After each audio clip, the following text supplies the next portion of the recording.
Jyre Richardson, a native from Richmond, Kentucky, founded From Here to There in February of 2020. Starting from modest beginnings, the company has grown under Jyre's leadership, consistently delivering a client-centric experience. This success is built on a strong foundation of hiring and nurturing top talent through a culture of integrity and continuous self-development. Beyond his entrepreneurial pursuits, Jyre is an active volunteer with Big Brothers, Big Sisters, and enjoys playing basketball in his free time. Jyre, welcome to the studio. How are you doing? Good morning, Aaron. Thank you for having me, my friend. I'm so excited to be here. We are glad to have you. It's me and Eric today.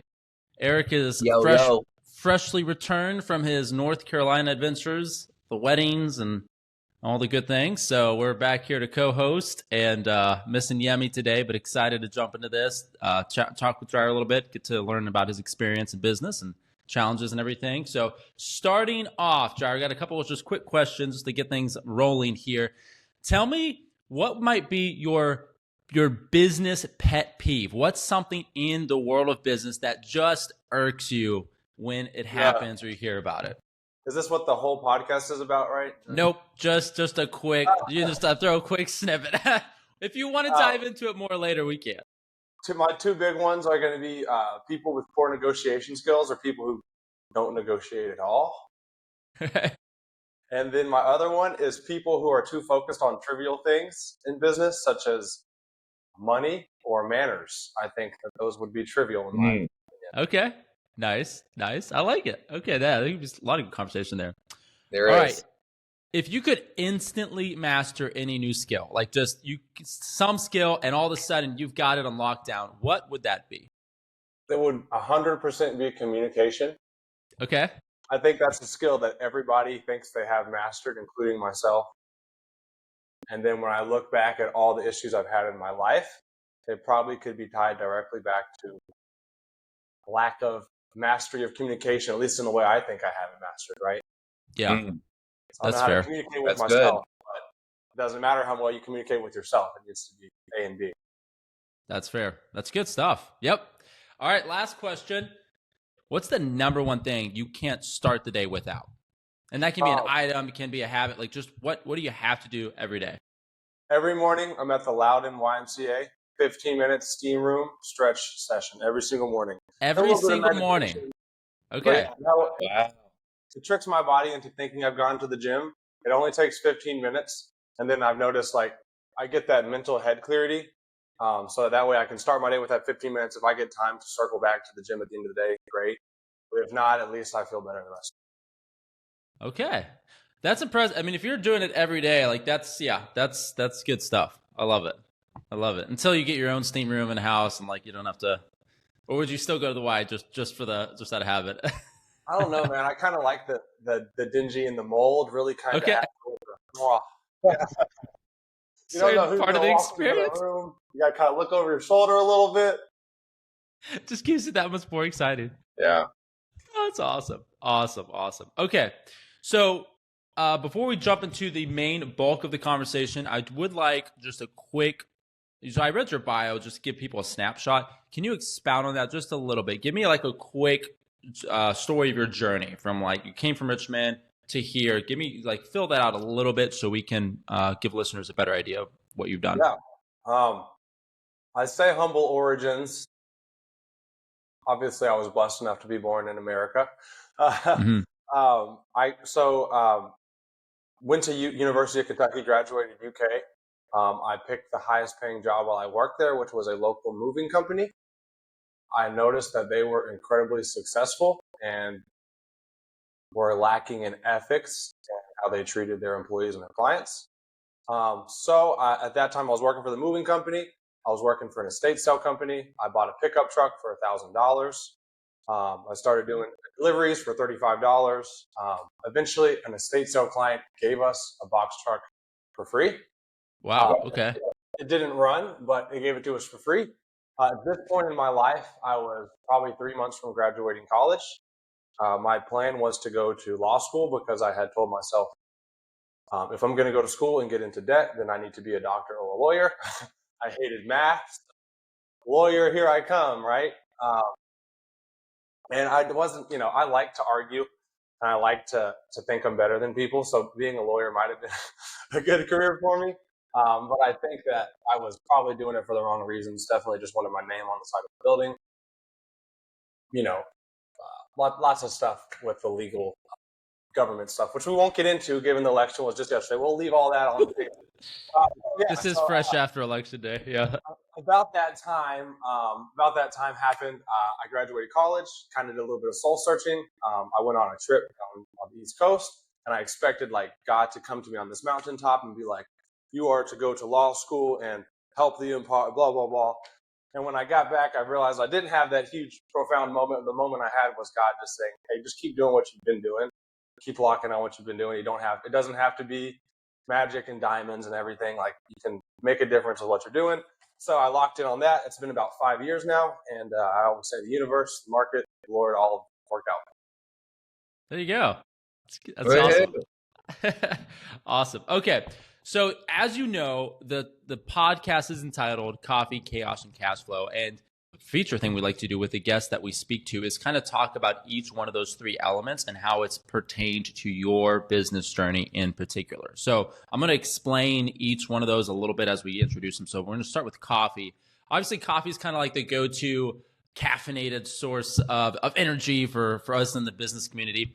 Is if you're thinking about getting your business up and running, getting through difficult points, what is the go-to thing? It might be caffeine, right? It might be something else. It might be a relationship. I don't know. It might be a combination of things. But what is something that has kept you going through the highs and the lows of business and the journey there?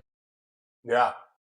Talk about coffee. The first thing I think of is addiction to coffee. I think more of an addiction to coffee. I have an addiction to chaos, probably.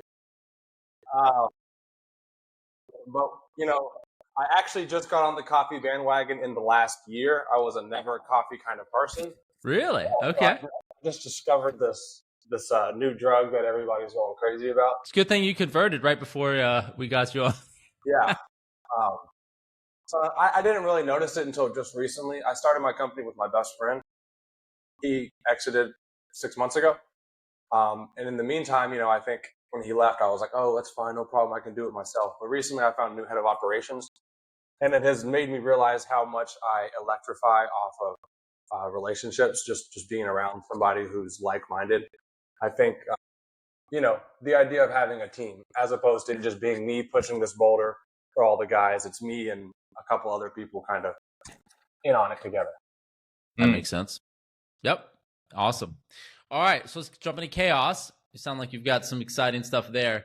Tell us about some of the craziest things that's happened since you started the business. You obviously got started with the moving company in February 2020. So as most of us can remember those days of the pandemic and all the unsettling, all just the unknowns that were happening then, when you got launched, was that a major factor in how you were running your business from the moving side? Did it deter anything at all? Was it potentially helpful? Just give me an idea of that and maybe some other chaotic elements that you've witnessed. Definitely. So we started February 2020. As you guys remember, I think the world went into lockdown like March 7th, 13th. So we started around there. Within 2 or 3 weeks of the pandemic, we started our company. That was a huge blessing for me because when everybody was losing their mind, articles of federation, all that fun stuff. I always say we've never had a normal season with COVID happening. So I still agree with that. I don't think we've ever had a normal. I don't think does normal even mean anything. So, and the other part of that too is that I don't come from entrepreneurs. I don't come from a military background. I don't really have any expectations or how this is supposed to go. So even if the combination of COVID and lack of experience means that every day I feel like a kid in a candy store and I'm just kind of enjoying and trying to provide value to Lexington. So you said you don't come from a family of entrepreneurs, so it's not like you were necessarily around business ownership your whole life. What got you? What was that switch over? Because you said you worked for a moving company in college, right? So was it just being aware of some of the problems in the market and the things that weren't being serviced? Did you have a particular drive to entrepreneurship personally? Like, what got you to be like, hey, because you said you switched from legal, right? Which I get that. But why didn't you just go work for another moving company or try to improve operations somewhere? I think me as a person, I'm either going to be the person who's either going to be fighting against the rules or creating my own rules. So I think that's where entrepreneurship comes in for me. But, with the moving industry as a whole, I don't think I need to tell you guys or the viewers the kind of reputation the moving industry has.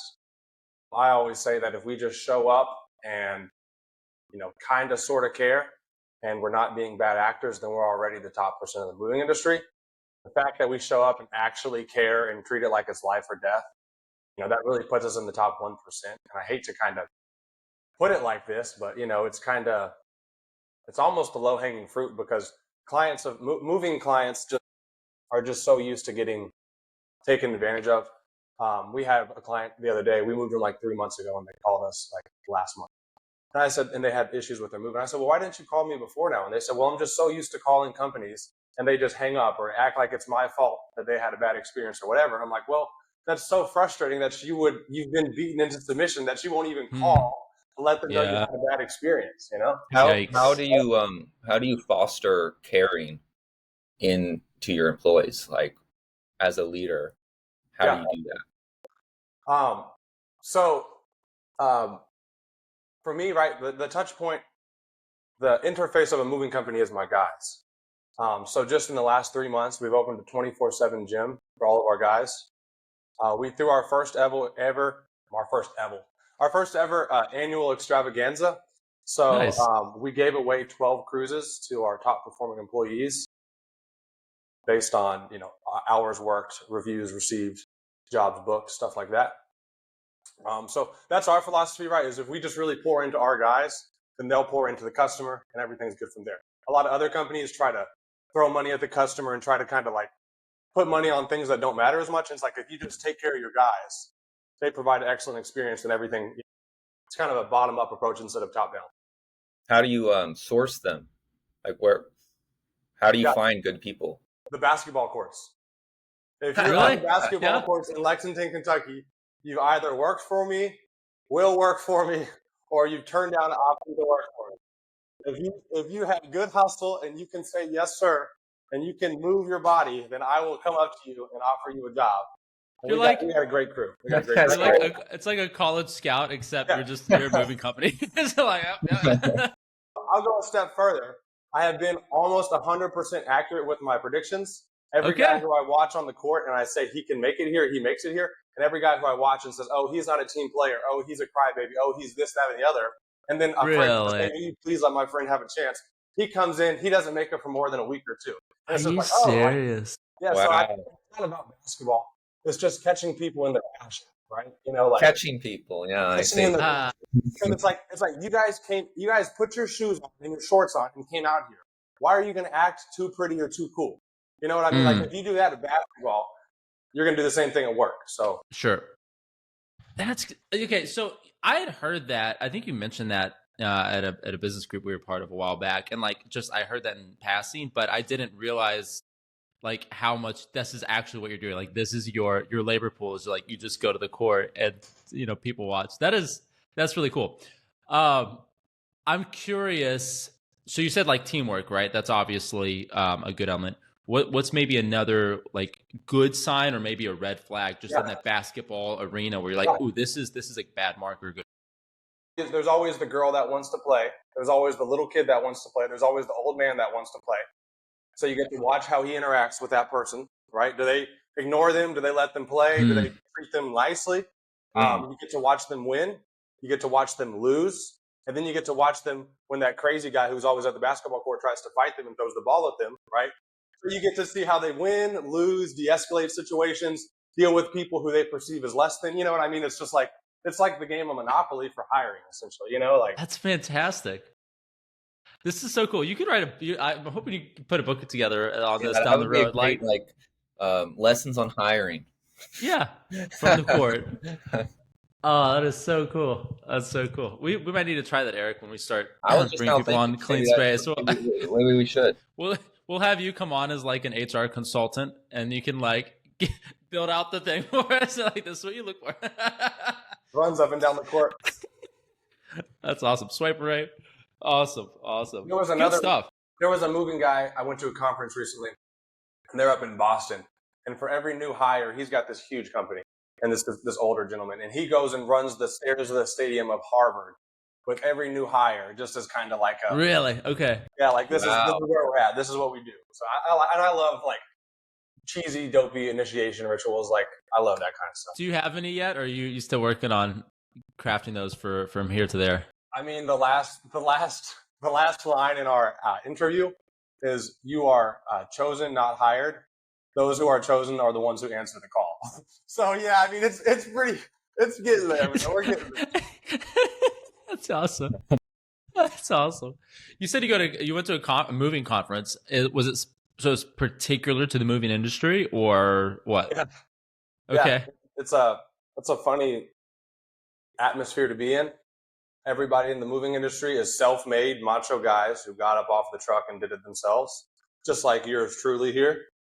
So yeah, there's a lot of steroids. There's a lot of Ozempic.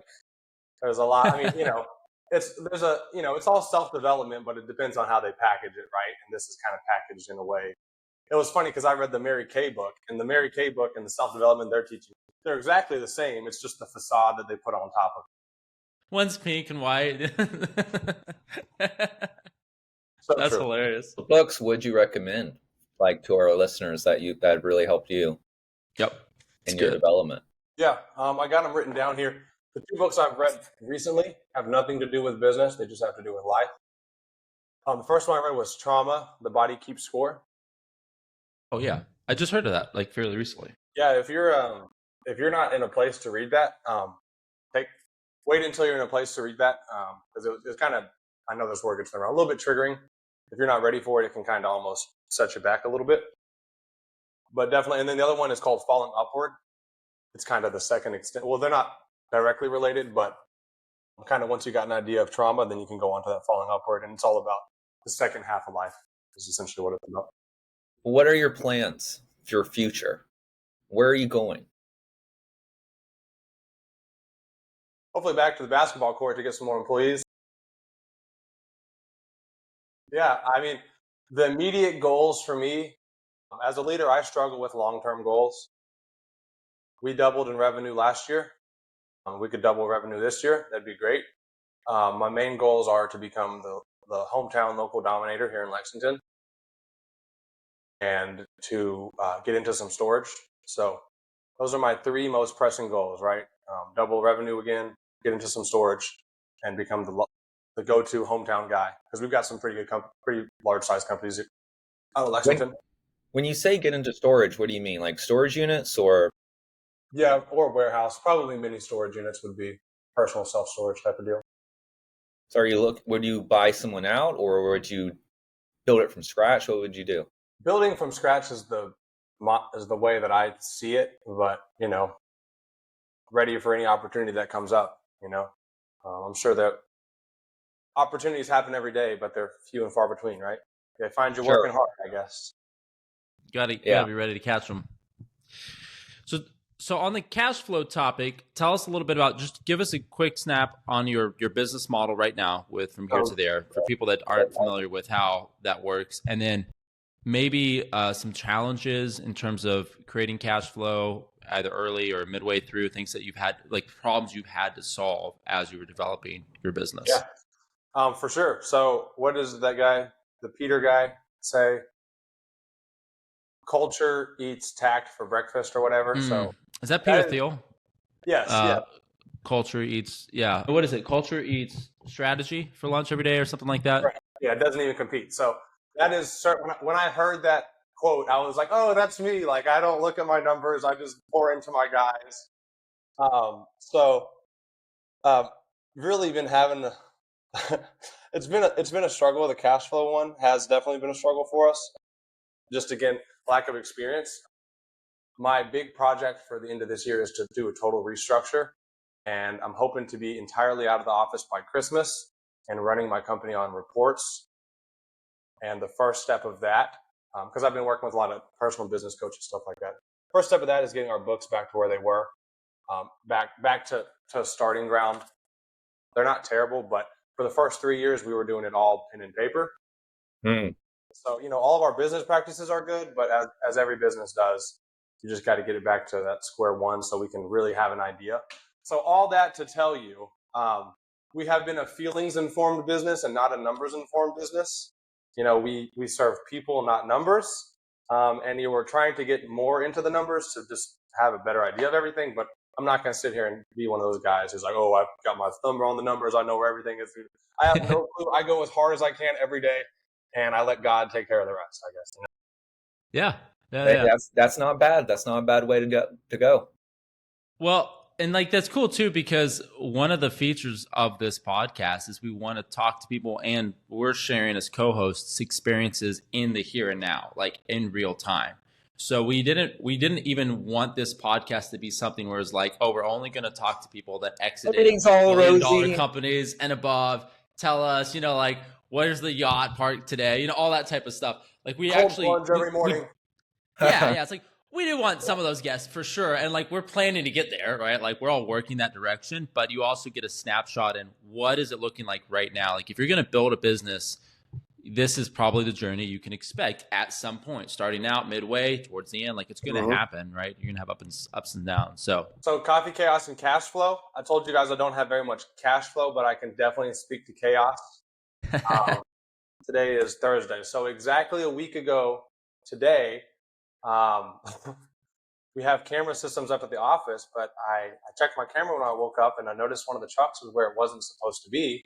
So I got up to the office at 6:30, and a homeless person had joyridden my 26-foot box truck all of 100 feet exactly. No. And then there's a hill, and here's the truck, and they parked it up on the hill, and they got it bottomed out on a hill. So my huge box truck kind of just looked like a big ship that was beached. So I was just like, what kind of? I was like, I wish they would have just stolen the truck so I could have gotten the insurance payout. I was like, now I have to lose a whole day dealing with this, trying to get into the mind of a homeless person, because it was honestly impressive that they were able to do what they did, and it was just wild, because it's like if your mindset is to just crash a truck, it's like you think they would have crashed it. It was impressive into something. It was impressive. So we needed a tow truck to get it out. It ended up being not a huge deal. Just a little bit of chaos. That's crazy. That's great. That is just a prime example of stuff you just will not see happening when you get started. It's there's just no way you're gonna put that on your bingo card. It's just gonna happen. And then I just had to go to networking the rest of the day, and act like it was normal. I was just like, yeah, I love I'm so locked in right now. Jyre, how's business? Oh, it's great. Fantastic. Our cash flow is great. That's awesome. That's so cool. Good stuff. So Jyre, when we met for coffee a few months back, you were telling me about how From Here to There featured their dementia-friendly certification. And I was really intrigued by that. I want you to tell the listeners a little bit about that, how that's kind of a differentiating value to your company and what that means for your audience as well. Yeah, thanks. That's the great question. The Dementia-Friendly Certified it's a nonprofit organization out of Lexington. I'm sure most big cities have something akin to that. So the way it came up for us, we do a lot of senior moves. So a lot of times we'll move seniors into their children's house, and then from their children's house into independent living, and then from independent living into assisted living, and then from assisted living into memory care. And then, when their time comes, we'll go, return all their things to their kid's house or take it to Salvation Army or whatever needs to be done with it. So we were already found ourselves in that ecosystem.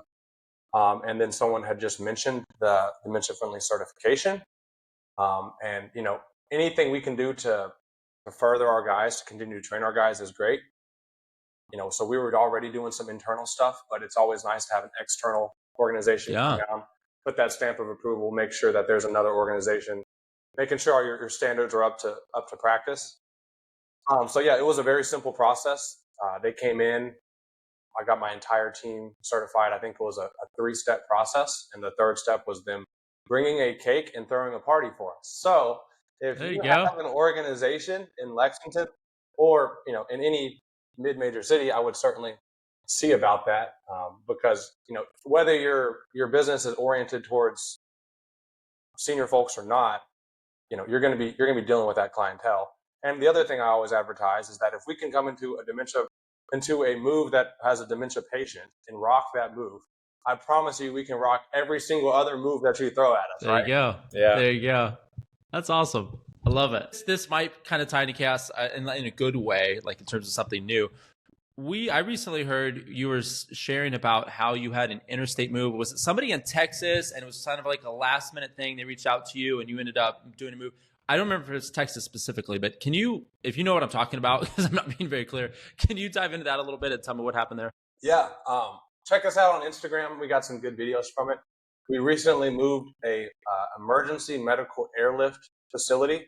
So they do medical helicopters. We moved them from Lexington down to Texas, their new headquarters. And then we brought a family back. It was actually a dementia-friendly certification. It was a family with a loved one who had dementia. We brought their mom back to Lexington and put them in a home here. So that was an eventful day. We had 10 guys go out of state, and probably had 140 foot of truck to unload. So wow. So do you do a lot in interstate move? Because obviously you're a local company that's founded here, but now it sounds like you're doing stuff even outside of that. Correct. Yeah. So yeah, we do offer a boutique white glove service. Once we get our numbers back and relook at all of our numbers, we might be making some adjustments in our structure. However, most of the time when you're doing an interstate job, you're either going to go with a move broker or a van line. So a broker literally has no employees.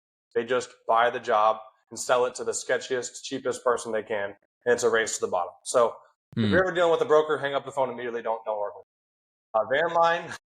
A van line is your normal, is how most things get moved across state lines. It's a conglomerate of a bunch of moving companies working underneath one umbrella of Allied or United Van Lines, or one of those big players you've heard of. Generally speaking, this is a fine route to go. It's the most economical route to go. However, when you got 4 or 5 different companies dealing with it, that's a lot of cooks in the kitchen, and a lot of times they're going to show up on a small truck, load it onto the small truck, take it to a warehouse, unload it, put it on a semi-truck with other people's stuff, take it across the country, repeat the process, take it at the warehouse, unload it, reload it, and then on top of that, they'll be like, we'll be there between Monday and Thursday of this week. And you're like, oh, that's just my entire life in the back of the Please be home for the entire week. Yeah, right. So it's like a cable guy. So our service, it's a boutique white glove service. So we got a designated truck. We only load and unload one time. We don't do unload windows. You tell us what day and time to show up, and we'll be there. That includes up to 5 days of free storage. And then the most important part of our interstate package is all of our employees are W-2 background checked from here to there, full-time employees. So there'll be no fly-by-nighters or unscrupulous players like you would get in these other. Gotcha. Yes, sir. That's good stuff. Like wow. Fully insured and everything too, right? Up to $1 million. Yes, sir. Good stuff. Yeah, that's important. That's where the chaos. I guess Eric, we can get your Lambo shipped out from Florida now. We know that. Yep. Be happy to do it. That's awesome. That's awesome. Good stuff. So wrapping up, Jyre, I'd love to hear, you gave some book recommendations earlier. Tell us about, on the recommendation front, is there anything, a tool, an app, something that's made your life easier, more productive, that you would also like to share for everyone listening? Yes, sir. So I'm very old-fashioned, not a big tool app guy, definitely not on the AI wave. So the technology I found actually is to take away capability from my phone. Okay. Nokia. This is called Dumbified. This is not a sponsored plug or anything like that. You buy this app for $5, one-time fee. That's my entire app library, and that's the rest of my phone. I love it. So it's literally, all I've got on here is, the bare basics, and it cut my screen time from, I think I was doing 8 hours a day to 4 hours a day. So if I can keep that up, that's good. You don't realize how much of your phone is like candy. The colors get you all excited and stuff. So True. It's so true. It's a little drug, man. She said Dumbify? That's why I wear these. Yep. Blue light glasses. But yeah, that's cool. That was worth it for sure. If you're the kind of person who's like, why am I scrolling all the time? Try that for $5. Nice. Love it. Good stuff. Well, Jyre, tell us how listeners can follow your journey, how we can connect with you, and maybe some good ways to support you. Obviously, if we have moving jobs, we know who to reach out to, but maybe even beyond that in terms of just getting your name out there and making those recommendations to our friends and family. Yes. So our website is fromheretothereky.com. You can find us on Instagram at fromheretothereky as well. I just recently joined LinkedIn. Me and Aram are connected on there now. So if you guys are on the LinkedIn, that's great. Well, Jyre, it's been a lot of fun getting to talk with you today, hearing about your journey, and excited to see where things go from here. And we look forward to catching you down the road. Gentlemen, I appreciate you guys. It's been a blast, and I will shoot the breeze with you guys next time I see y'all. Sounds good. All right. Cheers. Ciao.